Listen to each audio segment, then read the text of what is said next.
5 عورتوں کو موت کے وقت تکلیف نہیں ہوگی۔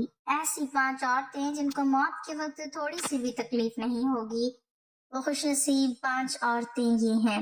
بسم اللہ الرحمن الرحیم۔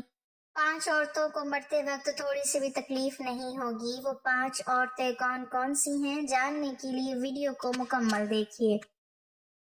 نزا کے وقت مسلمان کو جو تکلیف ہوتی ہے، اس پر اللہ رب العزت کی جانب سے نیکیاں عطا کی جاتی ہیں، جیسا کہ سنن ابن ماجہ میں روایت حضرت عائشہ رضی اللہ تعالی عنہا سے مروی ہے کہ رسول اللہ صلی اللہ علیہ وسلم ان کے پاس تشریف لائے، اس حال میں کہ ان کے پاس ان کا کوئی قریبی رشتہ دار موت کی سختی میں مبتلا تھا۔ رسول اکرم صلی اللہ علیہ وسلم نے مشاہدہ فرما کر حضرت عائشہ رضی اللہ تعالی عنہا سے فرمایا، اپنے رشتہ دار پر غمگین نہ ہو، اس لیے کہ یہ اس کی نیکیاں ہیں۔ نیز حضرت عائشہ رضی اللہ تعالی عنہا سے ہی اس مضمون کی روایت ہے کہ جب رسول اللہ صلی اللہ علیہ وسلم کی وفات کی تکلیف میں نے دیکھی، اب میں کسی مسلمان میت کی حالت نزا کی تکلیف کو اس کے حق میں برا نہیں سمجھتی۔ بس مذکورہ حدیث سے معلوم ہوتا ہے کہ نزا کے وقت ہونے والی سختی مرنے والے کی بداعمالیوں کا ہرگز نتیجہ نہیں ہوتی۔ مسلمان کے حق میں اس پر اجر و ثواب اور گناہوں کی معافی کی ہی امید رکھنی چاہیے۔ ناظرین، 5 عورتوں کو مرتے وقت تکلیف نہیں ہوگی۔ حضرت سیدنا عثمان غنی رضی اللہ تعالی عنہ نے فرمایا تھا، دنیا میں 5 لوگ ایسے ہیں جن کو مرتے وقت تکلیف نہیں ہوگی، ان کی روح آسانی سے نکلے گی۔ حالت نزا میں انسان کی آدھی روح اندر ہوتی ہے اور آدھی روح باہر ہوتی ہے، اور بندہ تکلیف میں ہوتا ہے۔ اس وقت انسان کو پیاس اتنی لگتی ہے کہ انسان یہ چاہتا ہے کہ سمندر کا پانی پی جاؤں، اور اگر بالفرض 7 سمندروں کا پانی وہ پی بھی جائے، پھر بھی اس کی پیاس کبھی ختم نہیں ہوگی۔ روح نکلتے وقت انسان کو جو تکلیف ہو رہی ہوتی ہے وہ ناقابل بیان ہے۔ حضرت سیدنا عثمان غنی رضی اللہ تعالی عنہ نے فرمایا، یہ 5 لوگ ایسے ہیں کہ انہیں مرتے وقت ذرا بھی تکلیف نہ ہوگی، یعنی موت آسانی سے ہوگی اور بغیر تکلیف کے ہوگی۔ پوچھا گیا، جناب وہ کون سے 5 لوگ ہیں جنہیں موت کی سختی میں بھی نرمی میسر ہوگی؟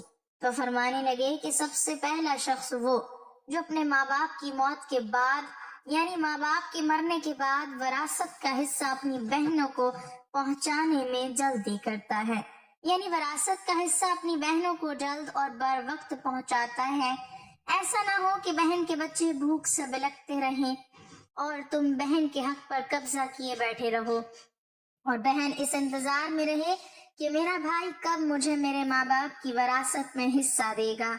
بہت بار یہ بھی دیکھنے میں آتا ہے کہ بہن کی شادی نہیں ہوئی، جبکہ والدین دنیا سے رخصت ہو گئے، تو بھائی نے کہا کہ کوئی بات نہیں، میں اس کا حصہ اسے جہیز کی صورت میں دے دوں گا۔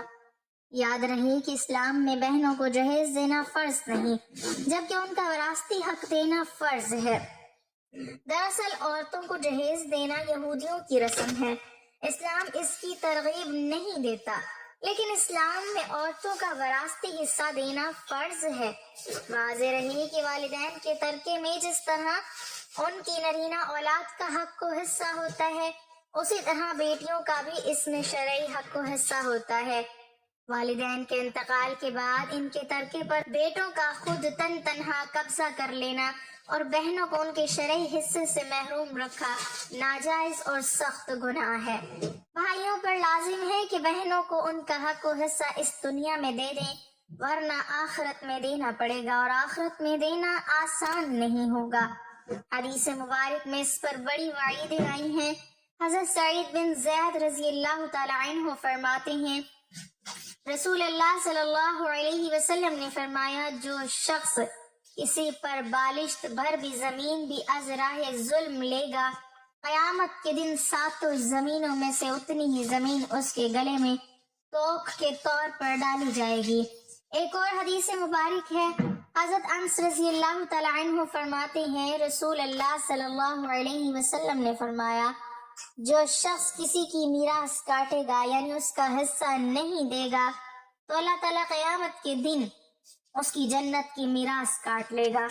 یاد رہے کہ جہیز کی رسم اسلام کی رسم نہیں بلکہ یہودیوں کی رسم ہے، اور اس سے بڑا نقصان ہے کہ جس طرح یہودیوں کی عورت کو بغیر جہیز کے کوئی شخص قبول نہیں کرتا تھا، اسی طرح آج اسلام میں بھی عورتوں کی شادیوں میں سب سے بڑی رکاوٹ جہیز ہے۔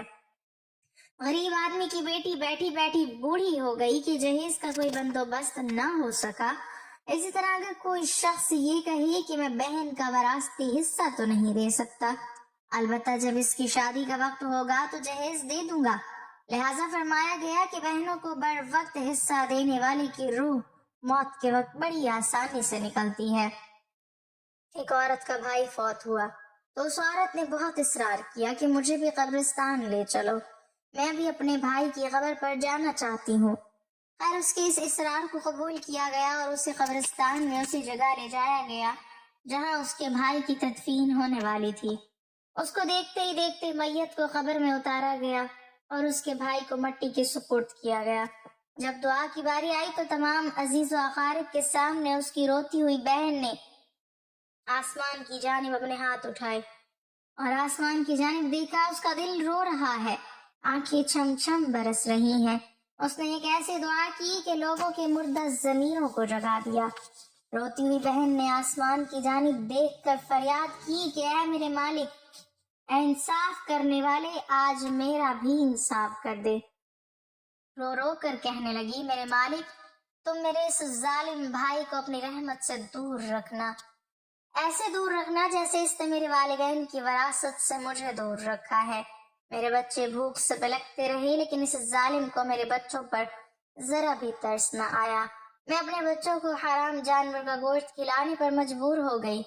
میرے بچوں نے بڑی ہی غربت کی زندگی گزاری ہے، جبکہ میرے اس ظالم بھائی کو کبھی بھی حیا نہ آئی، کبھی بھی رحم نہ آیا کہ میں اپنی بہنوں کی وراثت کا جو ان کا حق ہے اسے ادا کروں۔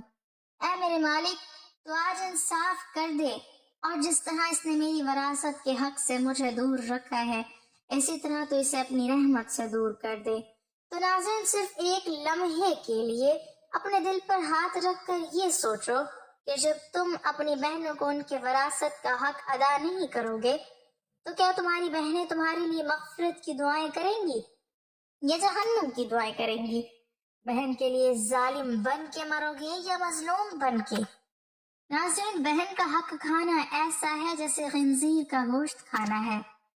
دوسرا وہ شخص جس کی روح مرتے وقت بڑی آسانی سے نکلے گی، فرمایا کثرت سے صدقہ کرنے والا شخص، یعنی ایسا شخص جو اللہ کے رسول صلی اللہ علیہ وسلم کی رضا کے لیے اپنے مال و دولت میں سے یوں صدقہ کرتا ہے کہ جب وہ اپنے ایک ہاتھ سے کسی کو دیتا ہے تو دوسرے ہاتھ کو پتہ بھی نہیں چلتا، یعنی دوسرا انسان وہ ہے جو کثرت سے صدقہ کرے گا تو اس کی موت کے وقت اس کی روح آسانی سے نکلے گی اور جان کنی کا عمل اس کے لیے تکلیف دہ نہیں ہوگا۔ نمبر 3، ایسا انسان جو اپنی فیملی سے اچھا سلوک کرنے والا ہے، یعنی اپنے ماں باپ، بیوی، بچے اور بہن بھائیوں سے نرم دلی کا رویہ رکھنے والا ہے، اپنے بیوی بچوں سے پیار کرنے والا ہے، حلال لقمہ کما کر اپنی بیوی بچوں کو کفالت کرنے والا ہے۔ بزرگان دین فرماتے ہیں کہ جب رزق تنگ ہونے لگے تو دسترخوان کو وسیع کر لیا کرو، یعنی اپنی بیوی بچوں پر خرچ کرنا بھی صدقہ ہے، انہیں کھلانا بھی صدقہ ہے۔ لہٰذا ایسا شخص جو اپنی فیملی پر خرچ کرتا ہو اور ان سے حسن سلوک کرتا ہو تو جب وہ دنیا سے رخصت ہوگا تو اس کی روح نکلنے میں آسانی ہوگی اور اسے کوئی تکلیف نہ ہوگی۔ اسی طرح حضرت عثمان غنی رضی اللہ تعالی عنہ نے فرمایا، جو شخص یہ سوچ کر نماز ادا کرتا ہے کہ جو نماز وہ ادا کر رہا ہے وہ میرے نبی صلی اللہ علیہ وسلم کی آنکھوں کی ٹھنڈک ہے، نماز دین کا ستون ہے، نماز مومن کی معراج ہے، اسلام و کفر میں تفریق ہے، تو 5 وقت کا نمازی موت کے وقت کسی قسم کی سختی میں مبتلا نہ ہوگا۔ پھر فرمایا 5واں وہ شخص جو قرآن کی تلاوت کرتا ہو، یعنی خود بھی قرآن پڑھتا ہو، دوسروں کو بھی قرآن سکھاتا ہو۔ پھر فرمایا راتوں کو تنہائی میں اٹھ اٹھ کر قرآن پڑھا کرو اور قرآن پڑھتے وقت رویا کرو۔ فرمایا اگر رونا نہ بھی آئے تو رونے کی کوشش کر لیا کرو۔ حضرت علی حجویری گنج بخش رحمت اللہ علیہ سے کسی نے پوچھا کہ حضرت اگر رونے کی کوشش میں کریں اور پھر بھی رونا نہ آئے تو پھر کیا کریں؟ تو فرمایا کہ پھر اپنے مقدر پر رویا کرو کہ تم اتنے سنگ دل ہو گئے ہو کہ تمہاری آنکھیں آنسو نہیں بہاتی۔ حضرت عائشہ صدیقہ رضی اللہ تعالی عنہ کہتی ہے کہ جب سے انہوں نے اللہ کے رسول صلی اللہ علیہ وسلم کو موت کے وقت درپیش سختی کا منظر دیکھا ہے، تب سے کسی کی آسان موت پر خوش نہیں ہوتی اور آسان موت نصیب ہونے کی تمنا بھی نہیں کرتی، کیونکہ وہ جان چکی تھی کہ نہ تو موت کی سختی مرنے والے کے برے انجام کی دلیل ہے اور نہ آسان موت کی کوئی عزت و افزائی کی بات ہے۔ اگر سچ مچ ایسا ہوتا تو اللہ کے رسول صلی اللہ علیہ وسلم کو آسان سے آسان تر موت نصیب ہوتی۔ یہی وجہ ہے کہ نہ وہ موت کی سختی کو ناپسند کرتی تھی اور نہ کسی کی آسان موت پر خوش ہوتی تھی۔ موت کی سختی کے بارے میں حضرت عائشہ رضی اللہ تعالی عنہ سے روایت ہے، آپ رضی اللہ تعالی عنہ فرماتی ہیں کہ میں نے رسول اللہ صلی اللہ علیہ وسلم کو حالت نزا میں دیکھا۔ آپ صلی اللہ علیہ وسلم کے پاس پانی کا ایک پیالہ رکھا ہوا تھا۔ آپ صلی اللہ علیہ وسلم اس میں ہاتھ داخل کرتے اور پھر اپنے چہرے پر پھیر لیتے تھے اور فرماتے کہ یا اللہ، موت کی سختی میں میری مدد فرما۔ مختلف احادیث مبارک سے معلوم ہوتا ہے کہ مومن کی روح بہت آسانی سے نکلتی ہے اور روح نکلتے ہی اس کے لیے خوشخبریاں شروع ہو جاتی ہیں، جبکہ کافر کے بارے میں آتا ہے کہ اس کی روح انتہائی سختی کے ساتھ قبض کر لی جاتی ہے اور اسی وقت سے ہی اس کے برے احوال شروع ہو جاتے ہیں۔ البتہ متعدد احادیث مبارک میں یہ بھی مذکور ہے کہ اللہ تعالیٰ نے موت کے اندر ایک ایسی شدت اور سختی رکھی ہے کہ اس کا احساس دنیا سے جانے والے ہر شخص کو ہوتا ہے، خواہ وہ نیک ہو، مسلمان ہو یا بد ہو یا کافر ہو۔ لیکن مومن پر جو تکلیف آتی ہے وہ اس کے گناہوں کی معافی اور درجات کی بلندی کے لیے ہوتی ہے، جبکہ کافر پر تکلیف اس کے بد اعمالیوں کی سزا کے طور پر آتی ہے۔